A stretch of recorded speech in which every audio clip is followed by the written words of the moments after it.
Alright, it is time for the long-awaited Unit 6 gene expression and regulation. I have no idea if it's actually long-awaited, but dude, this thing is massive.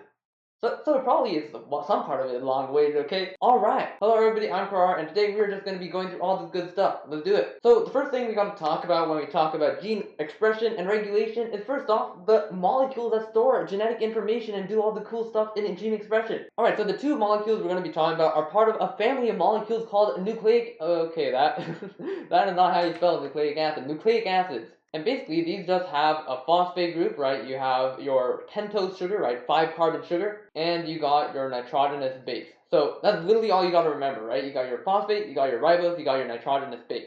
And then basically, they connect to each other like this, right? And you got another one over here. Very cool. And basically, each one of these is called a nucleotide, right? But then when you put them together, you get nucleic acid. Alright, and then this thing over here, right, is made up of a phosphate and a sugar, and it's kind of like the backbone, right? They're all connected to each other, so it's called the sugar-phosphate backbone. Okay, that's another important thing to remember. Okay, so now the two main nucleic acids we're going to be talking about are DNA and RNA. And you guys know what they stand for, right? Right? Come on, it's pretty cool trivia. Deoxyribonucleic acid, wow. And ribonucleic acid. And as you might expect, the main difference between them is deoxy. This one's missing an oxy, this boy has an oxy. Very cool.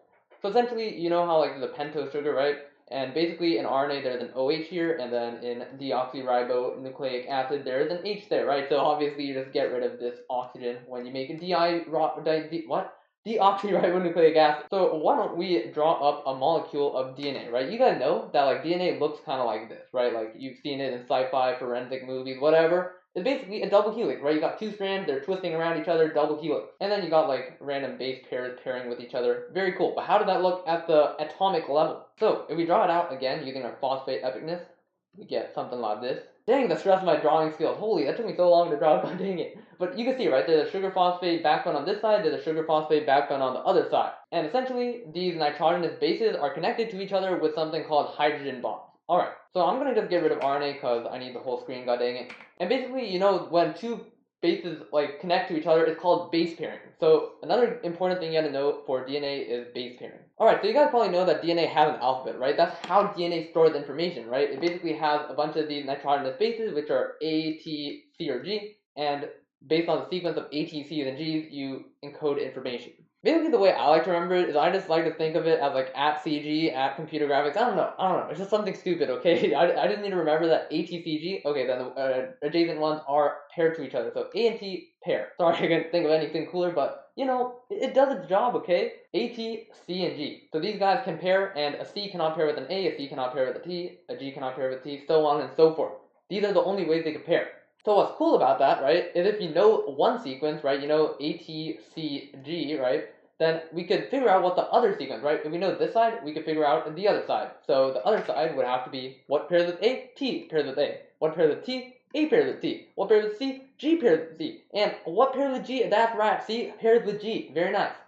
And hooray, we got the other strand. Now, a really annoying thing that bio teachers do, just kidding, because it's just a bio thing in general, but there are directionality to these strands. Like, you can see that, like, the pentagons are facing upwards here, but they're facing downwards here. Holy moly, now that is crazy. So basically they're parallel, but they're in opposite directions. So this is called anti-parallel. And basically, the side with the phosphate group is just called the 5' end. You could talk about the carbons, right? Like there's a 1', 2', 3', 4', 5' carbon, somewhere in there. But basically just remember that the phosphate side is the 5' and the other side, the opposite side with nothing on it, is 3'. So essentially one side goes from 5' to 3', but the other side goes from 5' to 3' the other way. So now let's go back to our example, right? We had ATCG and TAGC. So this one is 5' to 3', right? But don't get messed up on this on the test, right? Because clearly they go in different directions. So you have to make sure that you put 3' to 5'.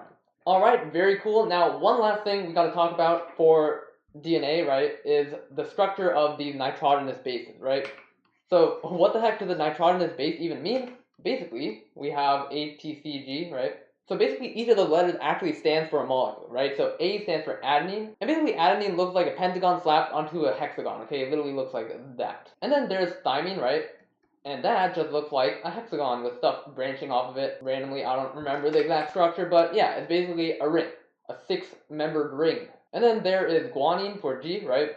And that's another of those random pentagons slapped on hexagons. I don't know why pentagons like slapping hexagons so much, but they do.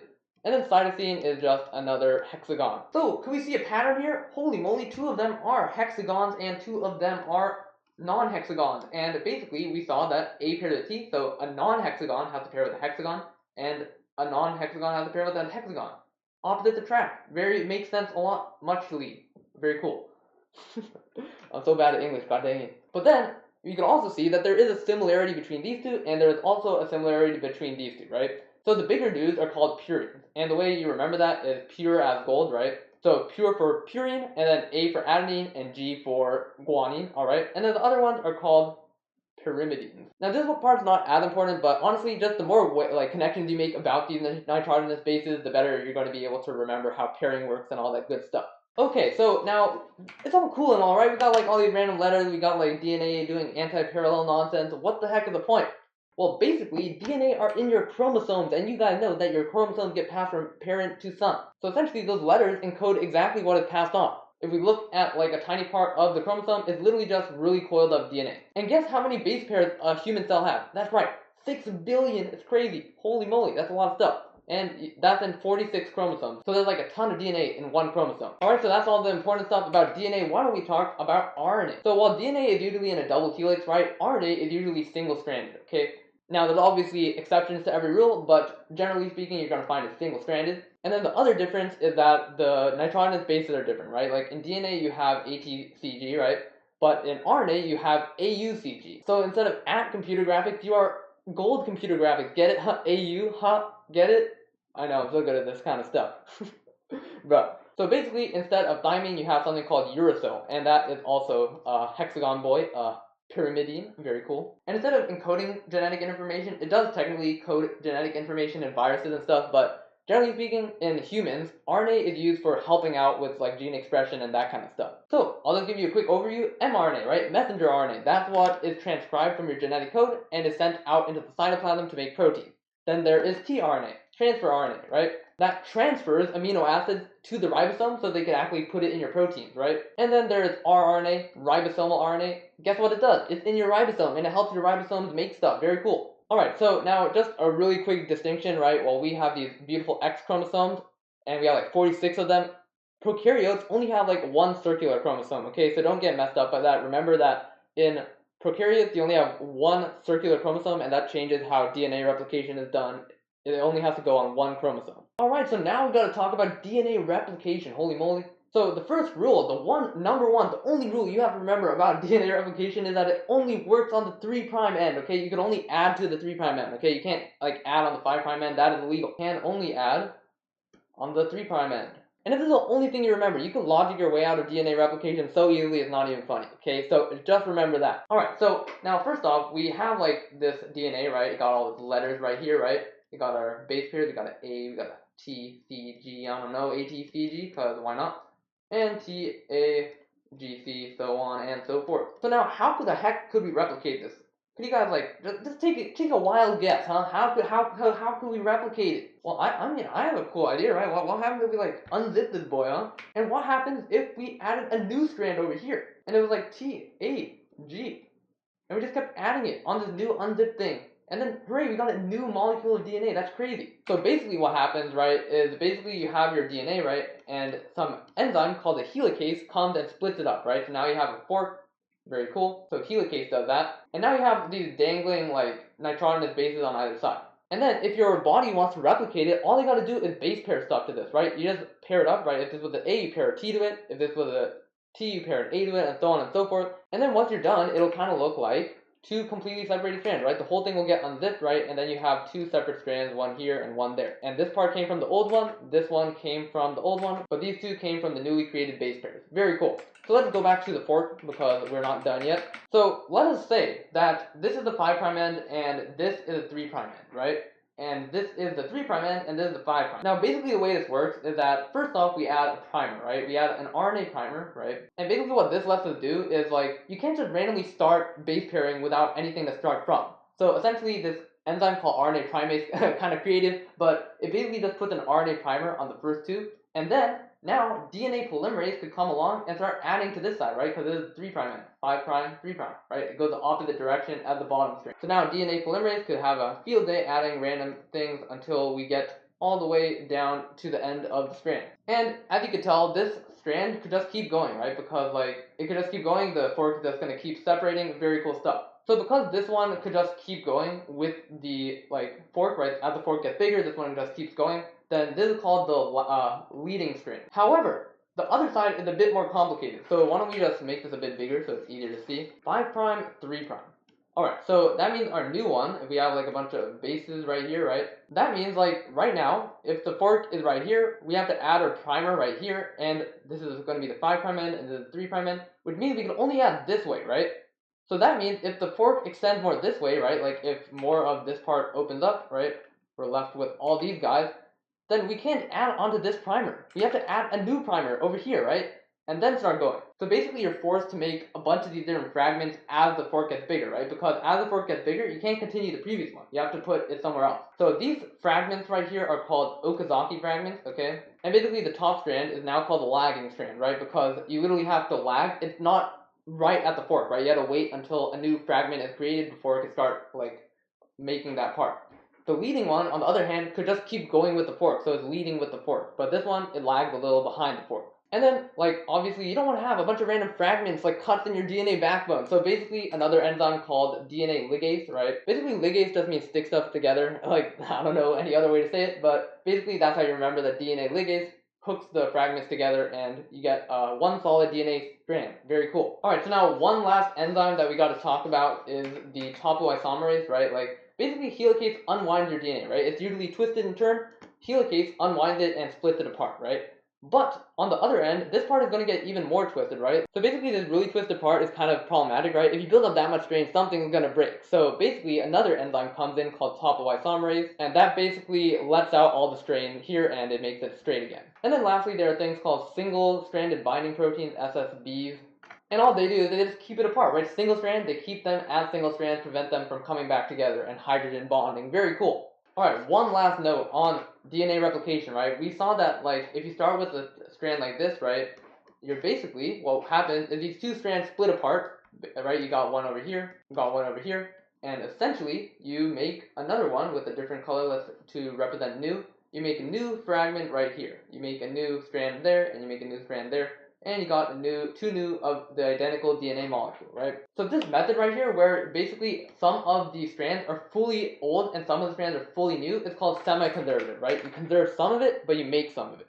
So this is called semi-conservative. Now, I'll just show you the diagrams for the other two, right? The other two that they basically disproved are the conservative one, where basically the original strand is completely intact, and then they create a completely new one that's separate from the original, right? This is called conservative because the original is conserved. And then the other one is called dispersive. And basically, all this means is that the two new strands are just like random combinations of the previous two, so it disperses it. And it's kind of hard to draw, god dang it. Let's see if we could epic our drawing skills. Okay, nice, nice. Very cool, and then just pretend that this is duplicated because that was too hard to draw, god dang it. Basically, the way they proved this is they basically labeled the new DNA strands with some radioactive isotope, and they basically saw which parts were radioactive, or how much radioactivity were in the new DNA strands. Alright, so we have this epic genetic code just hanging out in our cells, right? And now we've got to actually use it. So how are we going to use it? Well, basically, the idea is in the central dogma, right? That basically says that DNA codes for mRNA, okay? So essentially, you take one of the strands, you copy an mRNA from it, and then that goes and creates protein. So this is basically the central dogma, right? And essentially, the process where you create mRNA is called transcription, and the part where we create protein from mRNA is called translation. And the reason why everything, literally everything about your body is determined by your genetic code is because literally everything that's done by your body is done by proteins, right? So essentially, your genetic code determines the structure of your proteins, so that means that determines how your proteins determine how you look, or like everything, like literally how you behave, everything is determined by your genetic code. So let us dive deeper into each one of these boys. Okay, transcription. So we basically split up our DNA, right? We basically have this DNA strand, let's say it's 5' to 3', and basically all that happens is this boy called RNA polymerase basically gets over here, and it basically just makes an RNA strand, right? And then this RNA strand goes out here, and it leaves the nucleus, right? Your DNA is in the nucleus, so it goes into the nucleus to make the mRNA, and then the mRNA leaves the nucleus in order to make protein. So why don't we do some base pairing practice, huh? So let's say that this guy was like AGCTA. Pause the video and check if you can do the other one. No, I'm kidding. You don't have to pause the video. So this one, what's the opposite of A? T, right? No, it's not T. Get roasted. mRNA is troll, and it has U instead of T. Don't do that, okay? U, C, G, A, U. All right. So essentially, you can see that like this strand is opposite of this strand. So this guy at the bottom is called the template strand. However, your DNA started off as a double-stranded thing. So what is the top strand called? Well, this guy is going to be TTCGAT, and this guy is called the coding strand, right? Because it's literally the exact same as the mRNA. So what's on this is going to be encoded in the mRNA, just with U's instead of T's. Coding strand. Alright, so now between transcription and translation, this beautiful red mRNA boy we had, let's draw him, goes under a few modifications, okay? So basically the first thing that happens is they add something called the 5' cap, okay? So that's just a modified guanine, it's just called the 5' cap, not very important, but just know that it exists. And then on the other end, they add something called the poly-A tail, okay? Poly-A tail. Which, as you might expect, is just a bunch of A's, okay? Yeah, so it basically just protects the mRNA as it's going from the nucleus to the cytosol, where it will be translated into protein by ribosome. But another very important thing that happens to RNA, right, is that genes are really, really big, okay? But proteins are not as big as the mRNA transcript, okay? So your original mRNA might be this really, really, really, really, really long thing, right? But basically, only part of it is actually useful. So essentially, there are parts called introns, and there are parts called exons. Now, introns are like intrusive, right? They don't actually contribute to the protein shape. So essentially, a thing called a spliceosome basically cuts these boys out. So now there's these exons get created, and then it basically jams these two guys together. Now, the reason why the body does this, like, you'd be like, why the heck does it have all this random space if it's just gonna get cut out by a spliceosome? That doesn't make any sense. Well, the reason for that is because you could cut out different parts of the thing, and it'll create different proteins, right? Like, if I cut out that thing as an intron, I might make one protein like this, but what happens if I treated this guy as an exon? Now I get a completely different protein just by using these two parts. So that is called alternative RNA splicing. And that is a pretty important point. You have to remember that the reason why there's introns is because you could alternatively RNA splice it, right? You could splice it in different places, make different proteins. That's why our genetic code could be really, really small, but still make tons of proteins. Alright, so now our beautiful mRNA, which is no longer a pre-mRNA transcript, right? That was right after it comes out. Now it's been modified, it's been like put into the exact form that it's going to be translated in, and then it goes to the beautiful ribosomes, okay? So now we're at the ribosome. So basically a ribosome just binds to this like a cool kid. There's a small subunit on the bottom, there's a large subunit on the top, right? And essentially there are 3 sites, okay? So before we explain how the ribosome works, let's first talk about how the stuff on the mRNA is translated into a protein, okay? So you know that proteins are made out of what? Amino acids, okay? So now we have to make amino acids from this like nucleic acid, right? So nucleic acids, on the other hand, are made up of letters. So essentially the way they code for them is that every 3 letters counts as a specific amino acid. So let's say your mRNA read this, right? Then it codes for methionine, okay? So your ribosome just looks at that and it's like, oh wow, there's an AUG, so that means I should put a methionine here. Incidentally, the AUG is also the start codon. So these triplets are called codons, right? And basically the start codon is where your ribosome starts creating the protein. Alright, so this ribosome basically has 3 parts, an A site, a P site, and an E site. So E site's the exit site, right? You have tRNAs, which have like a protein, right? So this is a tRNA that's dragging the protein amino acid over, right? Then you got a tRNA in here, which has the current protein that we've already started making, right? It has a bunch of amino acids already. And then the A site is reading the next codon that's right here, right? This triplet that has like AUG, it might have like CGA or something like that. And that basically codes one of the 20 amino acids. So basically what happens is that these tRNAs actually have like a thing right here called an anticodon. So basically, what do you think an anticodon does? It basically binds over to this thing. So basically the tRNA fits in here, it binds over there, and it's like, oh, so this is the protein I was supposed to bring, right? If I bind to this, I should just put my current amino acid, I should just put that in the protein we're building. So essentially you have this, you basically put this guy on here, then this guy moves over here, and voila, you get a longer amino acid chain, and you get a bigger protein.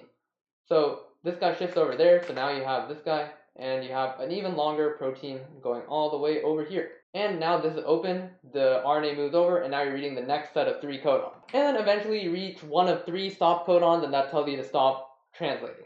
Now, that was like a very, very dumbed down explanation, and it was a very confusing explanation. So the one thing you have to remember about translation, if you didn't understand any of that, okay, is just that every 3 base pairs, every 3 letters in the RNA code for 1 amino acid, right?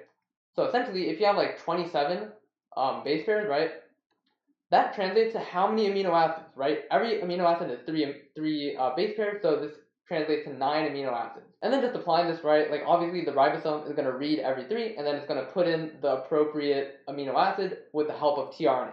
Okay, really, seriously, knowing the details of translation is not that important. They're not going to ask you about that. Just know how the codon system works, right? You basically have AG as your start codon. There are 60 other codons, right, that code for other amino acids. And then there are 3 stop codons. Alright, so that is all you gotta know about translation.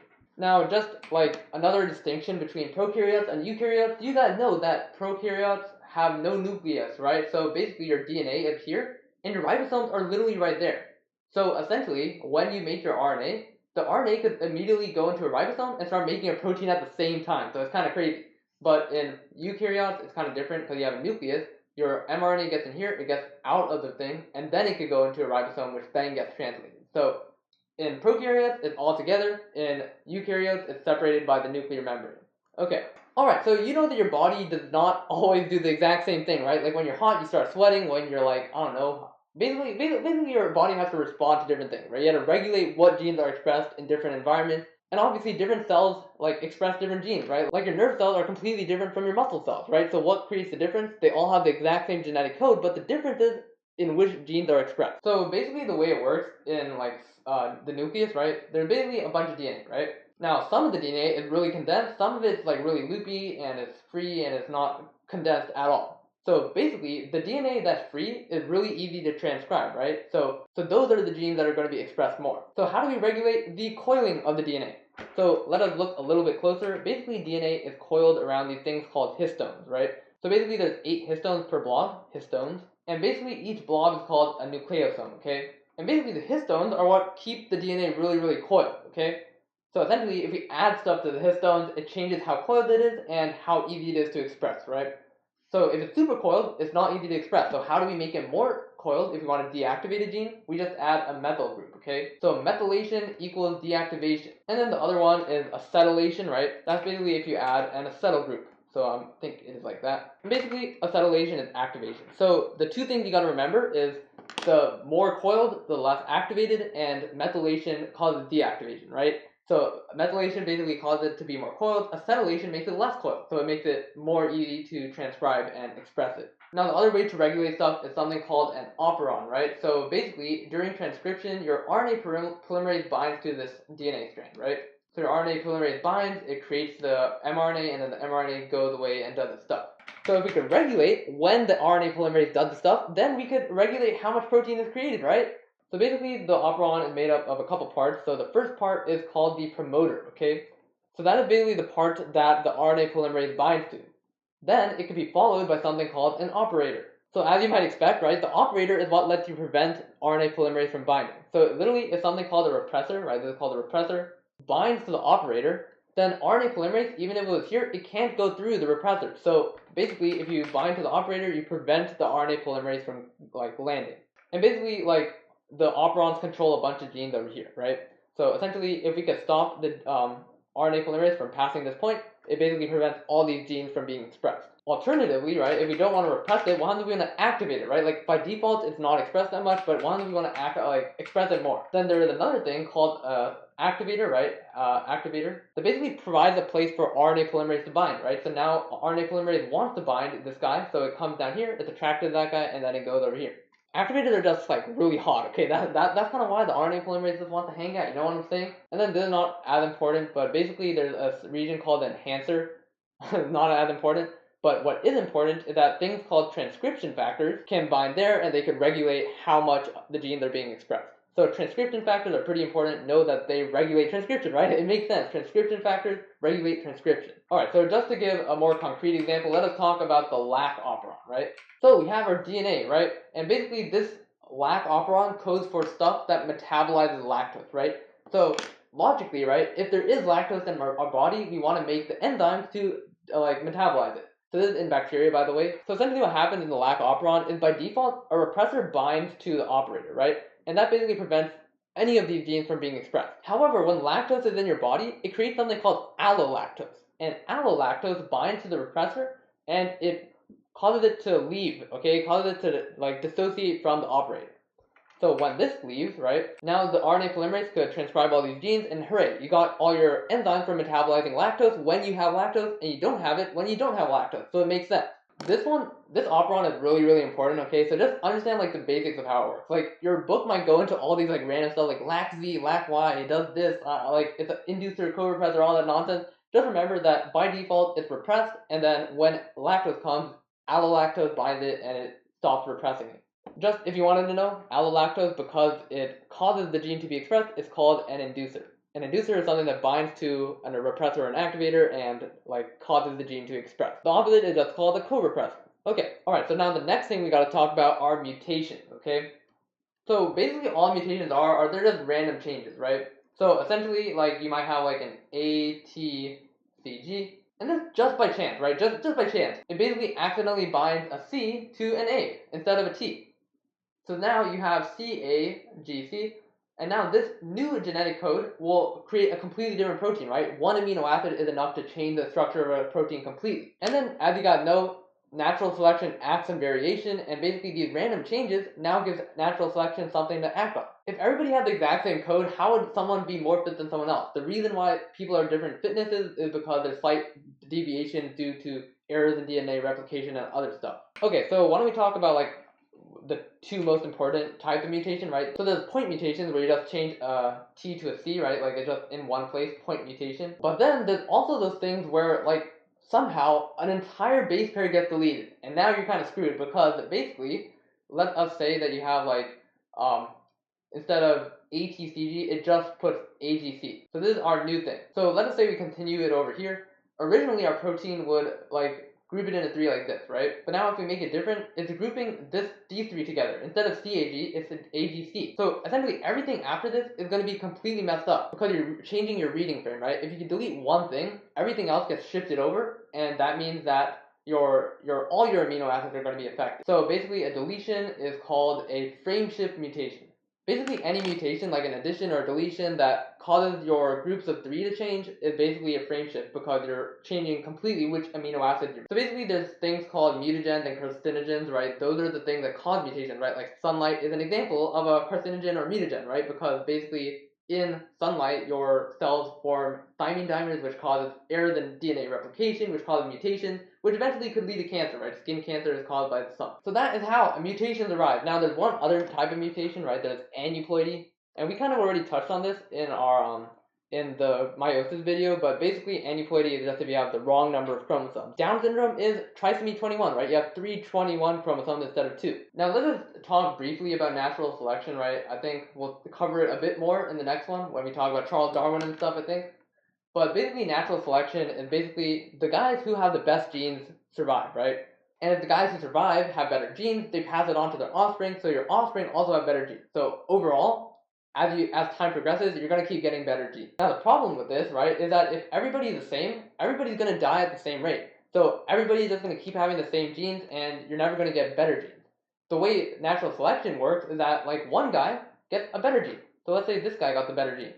Then he's the guy who's gonna survive. Everybody else is gonna die, and he's gonna pass on that gene to all his kids. So basically, the whole point of mutation is so that you could have natural selection, and eventually these really good genes are going to accumulate, and if it's bad, that guy's just going to die. So that's not going to pass on to the next generation. But then, we ask, how do bacteria generate genetic diversity? And that is actually kind of complicated, right? There's basically a bunch of ways they do it, even though they don't do sexual reproduction, right?